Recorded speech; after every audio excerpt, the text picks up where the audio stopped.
کہ جی کیا ہوا, ہر چیز پر وہ بات کر رہی ہیں. لیکن اصل جو انہوں نے 3 لوگوں کا کہہ دیا ہے حال ہی میں, اور باقاعدہ شہباز شریف وزیر اعظم کو ساتھ انہوں نے جوڑا ہے, ان کو آفیشیل ہینڈل کے ساتھ ٹویٹر ایکس پر. لکھتی ہیں I have been working in service of Pakistan for many years, میں تو کئی سالوں سے کام کر رہی ہوں, وہ کہہ رہی ہیں. یعنی اچانک وہ سامنے آ گئی ہیں خاتون, کہتی ہے جی میں ہوٹل میں ٹھہری ہوں, میں لندن سے ساتھ گئی, میں جہاز میں تھی, سرکاری جہاز میں تھی, وہاں پر وہ یو این میں نظر آتی ہیں خواجہ آصف کے پیچھے, اور خواجہ آصف اس کو ڈینائی کرتے ہیں کہ میں تو جانتا تک نہیں, اور پھر کئی ملاقاتیں اور وہ سارا بھانڈا پھوڑ دیتی ہیں. پھر وزارت خارجہ کو بیچ میں آنا پڑتا ہے, وہ کہتے ہیں جی ہماری طرف سے کچھ نہیں تھا, یہ کچھ بھی نہیں.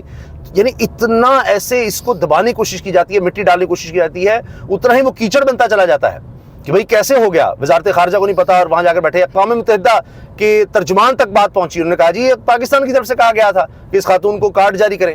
اب وزارت خارجہ بھی بھاگ رہی ہے, وزیر دفاع بھی بھاگ رہا ہے کہ جی ہم جانتے نہیں. اب لوگ مذاق اڑا رہے ہیں کہ جی اب یہ کہیں گے جی ہم تو حارث روف کو بھی نہیں جانتے, ہم تو سلمان علی خاکہ کو نہیں جانتے, پتہ نہیں کس نے اس کو ٹیم کا کپتان بنا دیا, پتہ نہیں کس نے اس کو سلیکٹ کر لیا, ہمارا تو کوئی تعلق نہیں ہے. تو یہ سارا بلنڈر ہو گیا, اور اب وہ شمع جنیجو صاحبہ تو 3 لوگوں کے نام لے رہی ہیں. سب سے پہلے لکھتی ہیں I have advised prime minister Shehbaz Sharif for several months, کئی مہینوں سے میں ان کو ایڈوائز کر رہی ہوں, ڈیورنگ دا ریسنٹ پاک انڈیا وار اینڈ بیونڈ, یعنی پاکستان اور بھارت کی جنگ میں بھی وہ کہتی ہیں میں ایڈوائز کرتی رہی ہوں, میں بتاتی رہی ہوں, مشورے دیتی رہی ہوں, گائیڈ کرتی رہی ہوں شہباز شریف کو. My policy briefs and strategic input are documented and preserved, میرا جو ان پٹ ہے, جو میں نے کچھ کہا ہے, وہ سارا ڈاکومنٹڈ ہے. تو ایک غیر متعلقہ شخص سے جو کابینہ نہ سرکاری کوئی عہدہ, ٹھیک ہے آپ نے اس کو ایوارڈ دے دیا تھا, ٹھیک ہے آپ سے غلطی ہو گئی کہ وہ اسرائیل لابی کے قریب تھیں اور اسرائیل کے ان کے سارے خیالات تھے, اس کے باوجود آپ نے ان کو سرکاری عہدہ, سرکاری ایوارڈ دے دیا, وہ آپ سے بلنڈر ہو گیا. لیکن یہ تو اس سے بڑا بلنڈر آپ کرتے رہے. پھر آگے لکھتی ہیں it was the prime minister himself who tasked me with preparing his UN General Assembly speech. یہ تو شہباز شریف خود تھے وزیر اعظم, جنہوں نے مجھے, پرائم منسٹر نے خود مجھے ٹاسک دیا کہ تم نے میری تقریر تیار کرنی ہے UN General Assembly کی.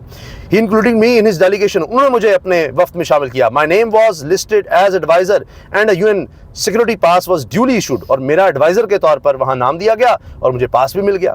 تو پہلے تو انہوں نے شہباز شریف کو پکڑوایا ہے. دوسرا, I worked day and night with this team, traveled alongside them, stayed at the same hotel. میں نے دن رات اس ٹیم کے ساتھ کام کیا, میں اسی ہوٹل میں ٹھہری, اینڈ جوائنٹ کی سائلنٹ میٹنگز, میں کئی اہم میٹنگز میں بیٹھی رہی, including with Bill Gates, coverage of which aired on T we.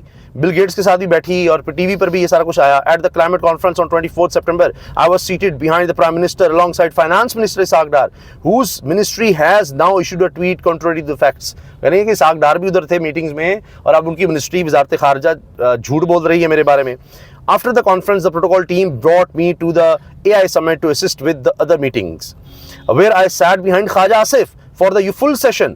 AI and Tech Minister Bilal redrafted the speech while we remained present. Afterwards, we shared tea, waited 40 minutes for the car, took photos and returned together in the same vehicle where Khwaja Asif was seated beside me. وہ کہہ رہے ہیں جی خواجہ آصف میرے ساتھ بیٹھے رہے گاڑی میں, ہم پیچھے جب واپس آئے ہیں 40 منٹ اس کے علاوہ ہم گاڑی کا جب انتظار کرتے رہے, چائے ہم نے کٹھی پی. جو خواجہ سے کہتے ہیں میں نے اس عورت کو جانتا نہیں.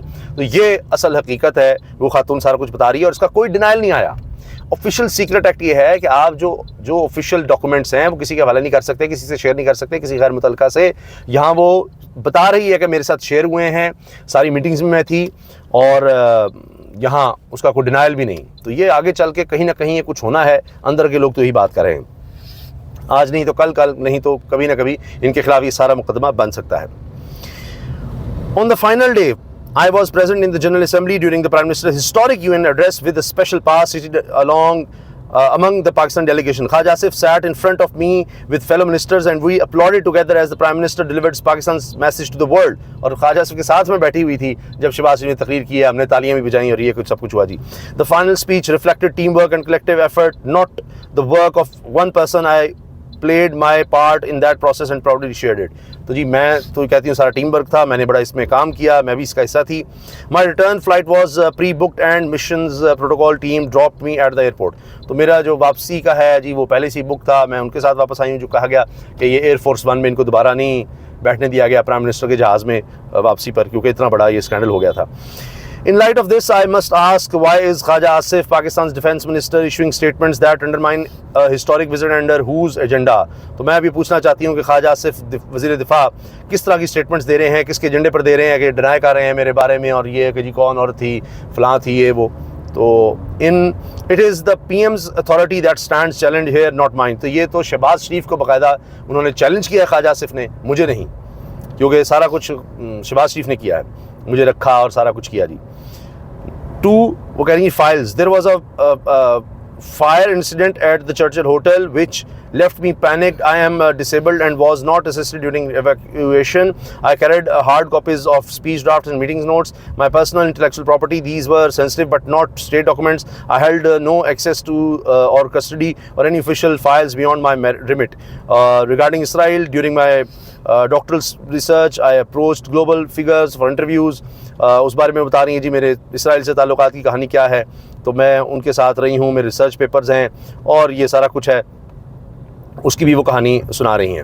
اور اسی کو انہوں نے اردو میں بھی سارا ٹویٹ کیا ہے, سارا کچھ بتایا ہے, یہ ساری کہانی انہوں نے کہ جی میں نے تو ان کی مرضی سے اور شہباز شریف کے ساتھ کام کیا ہے اور سارا کچھ ہے. تو یہ پھر انہوں نے یہ ساری کہانی بتائی ہے. اب شہباز شریف کا, خواجہ آصف کا اور اسحاق ڈار, تینوں کا انہوں نے اس میں نام لے دیا ہے. اب دیکھیں کہ کیا ہوتا ہے, لیکن کبھی نہ کبھی یہ چیز گلے پڑنی ہے, اور شہباز شریف صاحب کے لیے مشکل ہے, اور وہ کہتے ہیں جی کہ کسی وقت بھی گردن دبوچی جا سکتی ہے. یہ وہ معاملہ ہے, وہ جتنی مرضی خوشامد کر لیں, تابع داری کر لیں, فیکٹس نہیں بدلے جا سکتے. یہ ان سے بلنڈر ہوا ہے, اور اس طرح کا بلنڈر ہے کہ اس کا کوئی جواب دے نہیں پا رہا, اس لیے وہ کہہ رہے ہیں جی اس کو مٹی ڈال دو, کسی طرح دبا دو. یہ دبنے والا نہیں ہے. اور اس پر تو وہ لوگ جن کے قریب سمجھ جاتے ہیں, نجم سیٹھی صاحب جیسے لوگ, وہ کہتے ہیں جی یہ اس طرح بیوقوف اور اسٹوپیڈ حرکت, اور خاتون اس طرح اسٹوپیڈ اور فلاں, اور بڑے غصے کا اظہار کر رہے ہیں, ان سے کچھ نہیں ہو رہا, ان کو کچھ سمجھ نہیں آ رہی. تو اب تو ان کو لینے کے دینے پڑے ہوئے ہیں. اللہ حافظ.